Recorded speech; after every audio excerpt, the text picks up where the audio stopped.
Now, for some, WikiLeaks and its avalanche of US diplomatic cables is the gift that just keeps on giving. For others, especially if you're a US diplomat, it's the embarrassment that just keeps on coming. The latest batch reveals Afghan and American criticism of British forces and their strategy in Helmend in 2008. According to the cables released by the British paper The Guardian, the American embassy in Kabul said that the US and the Afghan president, Hamid Karzai, believed that British forces were not up to the job of securing Helmand during the Afghan presidential elections. Our defence correspondent Caroline Wyatt has this report. Today, US forces are fighting and dying in Helmand province, where British troops have battled since 2006.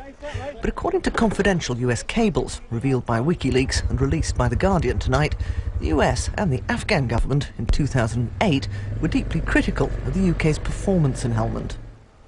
One cable has the Afghan president, Hamid Karzai, telling a US senator that some in Helmand had asked him to take the British away and give us back the Americans instead. Also that year, the US embassy told Washington that without extra American and Afghan forces, we and Karzai agree the British are not up to the task of securing Helmand for the Afghan elections the next August. While the Afghan foreign minister expressed his disappointment with British soldiers, who he said were not ready to fight as actively as Americans. The assertion that the British aren't prepared to fight as actively as Americans, I mean, that's just not true, and the facts don't bear that out. There is a cohesive pulling together of the Americans and the British as the core of NATO, and we shouldn't allow that very factual position to be distracted from by the leaking of documents which, quite frankly, are not helpful to anyone, not least the poor British or American soldier who are slugging their guts out to try and prove the lot of the Afghans in places like Helmand province. The then NATO commander, General Dan McNeill, is described in 2007 as saying of the British that there'd been a lot of action on counter-narcotics but little progress, and that he was particularly dismayed by the British effort. They'd made a mess of things in Helmand. Anthony Phillipson, whose son James was one of the first to be killed when British forces went into Sangin in June 2006, is dismayed by the sentiments revealed in these cables. At least we went in there.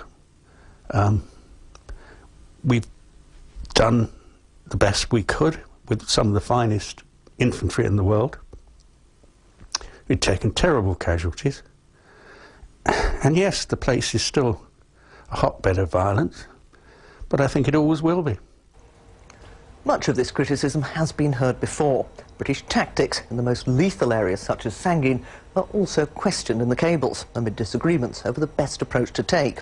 And 2 years ago, British commanders themselves were making clear they wanted more troops and more resources to counter the insurgency in Helmand. And some of the US criticism might be more muted today. The American surge has seen the US Marines who took over in Sangin suffer some of their highest casualties there too, losing 16 men in a matter of weeks. Caroline Wyatt, BBC News.